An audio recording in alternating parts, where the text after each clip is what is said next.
விழா பண்ணீங்க. விழா முடிஞ்சதுக்கப்புறம் உங்கள் ரசிகர் மன்றத்தில் உள்ள நிர்வாகிகளிடையே ஒரு பெரிய அது வந்து அதான் அது நிர்வாகம் இருக்கும்போது அது செயல்பாடுகள் அது முறையாக பண்ணுறது நிறைய விஷயங்கள் இருக்குது, கைட்லைன்ஸ்ன்னு இருக்குது.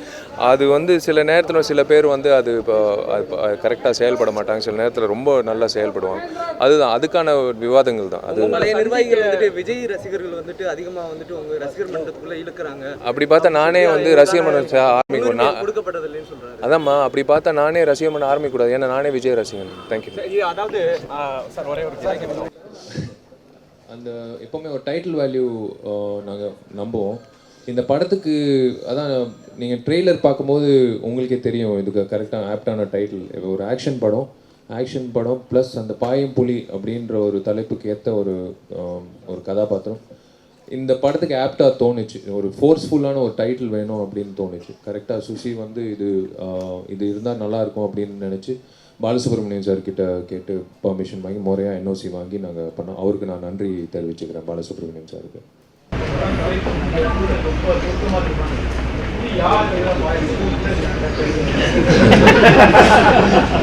இல்லை, இந்த படத்தில் வந்து இட்ஸ் அ காப் ஃபிலிம்.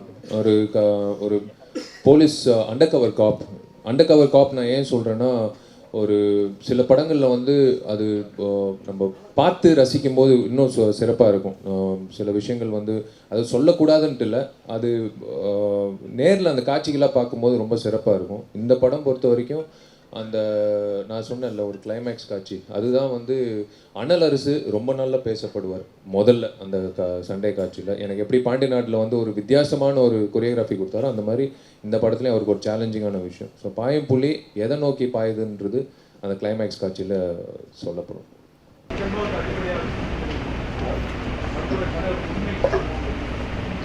இல்லை, உண்மை சம்பவம்னா அதை நோக்கி செயல்படல, பட் உண்மையான ஒரு சம்பவம் நடந்தது. அதே சாயலில் உண்மையான ஒரு சம்பவம் நடந்தது மதுரையில். ஸோ அது ஒரு இன்ஸ்பிரேஷன்ற விட ஒரு முறையாக பதிவு செய்யணும். எந்த விஷயமா இருந்தாலும் முறையாக பதிவு செய்யணும். ஸோ அந்த வகையில் ஒரு சாயல் இருந்தது.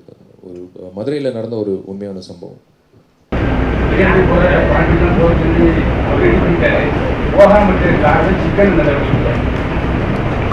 சிக்கன்னா நான் சிக்கன்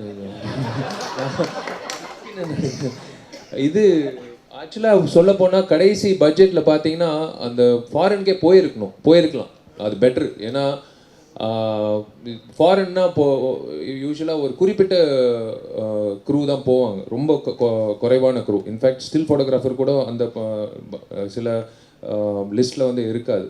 பட் அதை தாண்டி கடைசியில் பார்க்கும்போது பட்ஜெட்டில் வந்து இதுதான் கூடுதலாக இருந்திருக்கு.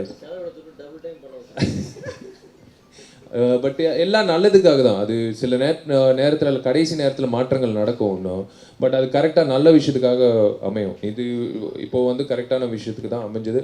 கண்டிப்பாக நான் வந்து வேல்ராஜ் அண்ணனை வந்து முத்தையா படத்துக்கு தேவையோ இல்லையோ கேம்போடியா கூட்டின்னு போயிடுவேன்.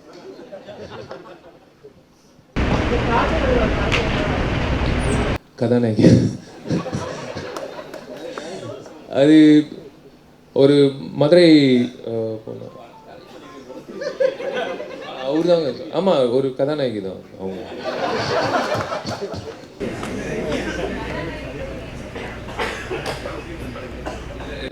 கேரக்டர் நல்ல கேரக்டருங்க இருக்கு சார்.